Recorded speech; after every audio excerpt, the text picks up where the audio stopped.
All right, let's dive into Dune, House Harkonnen. We're going way back, before the Great War, to really get to the bottom of the secret betrayals and bitter rivalries that lit the fuse for everything that came after. So this isn't the story of the big, epic war for Arrakis that you might already know. Nope.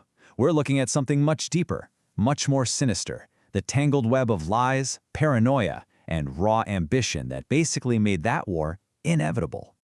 And just to get our bearings, we're winding the clock back about 30 years before the original Dune story even begins. This, right here, is where you'll find the roots of every single tragedy and every triumph that follows. Okay, so who are the real masterminds here? Let's take a look at the powerful factions who are pulling the strings and shaping the galaxy's future, both out in the open and from the deepest shadows. What's so fascinating is that you've got these two totally different philosophies on how to get power. On one hand, you have Baron Harkonnen. His style, it's all about raw, brutal, in-your-face force. But on the other side, you've got the Emperor and the Bene Gesserit Sisterhood. They play the long game with subtle manipulation and centuries-long genetic schemes.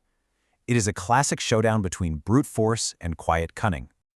So what's driving the Emperor? Well, it all comes down to one thing, a single, all-consuming obsession. He is desperate to break the galaxy's total dependence on the spice, melange. That stuff is the key to everything. Space travel, long life, and whoever controls it controls the universe. And his big solution? It's this project called Amyl, a synthetic spice cooked up in total secrecy. This is his trump card, his ace in the hole, and he is so paranoid about it that he does the unthinkable. He slaughters his own workers just to keep it a secret. That's how high the stakes are for him. Okay, so we've seen the big picture, the grand schemers. But now, let's zoom in a little bit to the people actually caught in this massive political spiderweb. This is where things get really personal. And this is where we find House Atreides, and man, are they feeling the pressure. You've got Duke Leto trying to navigate this political minefield, and then you have his concubine, Lady Jessica, who is secretly working for the Bene Gesserit, that powerful sisterhood trying to steer humanity's destiny from behind the curtain. And here, you really see the Bene Gesserit's cold, calculating nature on full display. They don't just sit back and watch Leto and Jessica. Oh no, they actively mess with their relationship. To the sisterhood, real love isn't something precious. It's just another piece on the chessboard, a tool they can use, and a weakness they can exploit for their breeding program. And this, right here, is the heart of the conflict for them. For all their enemies, Leto and Jessica's love is a huge vulnerability, something to be targeted.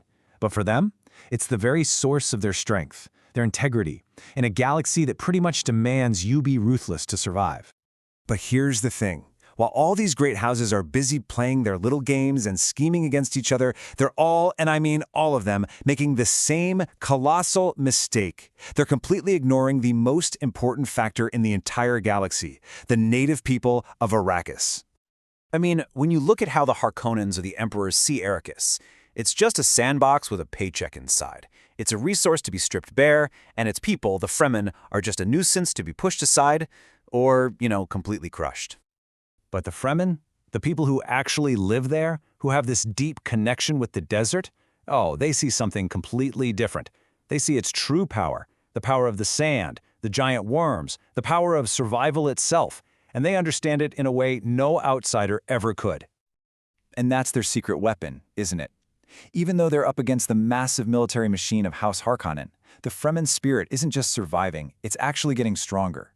It's fueled by their incredible culture, their shared dream of a green Arrakis, and this unbreakable, mystical bond they have with the desert itself. Okay, so we've laid out all the players and all the schemes. What does it all mean? Why is this prequel so essential for understanding the rest of the Dune saga? It really boils down to 4 huge ideas. First, you see how absolute power just completely corrupts the Baron. Then you've got these secret genetic programs that totally backfire. All the lies and deception just make the whole system unstable. And finally, you see how a determined resistance, no matter how small, can find a way to fight back. This is literally the blueprint for the war to come. But it's not all doom and gloom.